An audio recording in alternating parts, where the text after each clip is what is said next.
একটা বাঙালির যে ঐতিহ্য আছে, যে গর্ব আছে, পৃথিবীর খুব কম জাতির এরকম হাজার হাজার। আপনি লক্ষ্য করেন দাদা যে আজকে ঋগ্বেদ বিশ্ব ঐতিহ্যের অন্তর্ভুক্ত হয়েছে।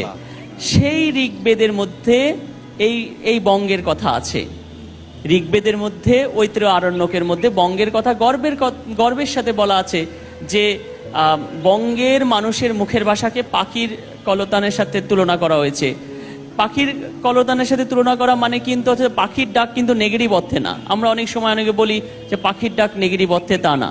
আমরা যেমন আমরা কি বলি কোকিল কণ্ঠী লতা মঙ্গেশকর, কোকিল কণ্ঠী নূরজাহান।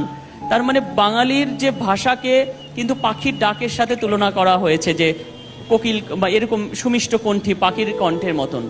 তার মানে আমরা সেই প্রাচীন গ্রন্থ, এই ভূখণ্ডের প্রাচীন গ্রন্থ ঋগ্বেদের মধ্যে বা পৃথিবীর প্রাচীন গ্রন্থের মধ্যে আমরা গর্বের সাথে বাঙালির কথা পাই।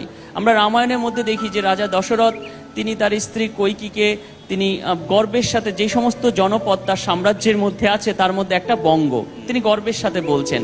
আমরা মহাভারতের মধ্যেও দেখি যে বঙ্গের রাজা তিনি ওই যুদ্ধে অংশগ্রহণ করেছেন মহাভারতে। এবং আপনি অবাক হবেন যে মহাভারতের আদি পর্বে এই যে বঙ্গ নামটি আমরা অনেকেই জানি না যে বঙ্গ নামটি কিন্তু এক রাজার নামে, এক ব্যক্তির নামে, যে 5 জন ব্যক্তি, যে রানী সুদেষ্ণার গর্ভে 5 সন্তান হয়। এই 5 সন্তানকে দীর্ঘতমা ঋষি আশীর্বাদ করে যে তুমি এই 5 সন্তান 5টা জনপদের প্রধান হয়ে তোমরা এই জনপদগুলোকে তোমরা গড়ে তুলবে। এবং সেই 5 সন্তানের নামে অঙ্গবঙ্গ এই বাঙালি আশেপাশে জনপদগুলোর নামকরণ হয়।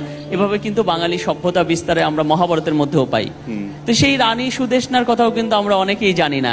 বঙ্গ যে একটা ব্যক্তির নাম, তার নামে এই জনপদের নাম হয়েছে সেটা অনেকে জানি না। আমার মনে হয় যে এই গর্বের ইতিহাসগুলো এর মধ্যে কোনো কিন্তু ধর্ম নেই, অর্থাৎ জাতি ধর্ম নির্বিশেষে আমরা কিন্তু এই ইতিহাসগুলো আমার মনে হয় যে চর্চা করা উচিত, জানা উচিত, কারণ এর সাথে আমাদের গর্বের সম্পর্ক।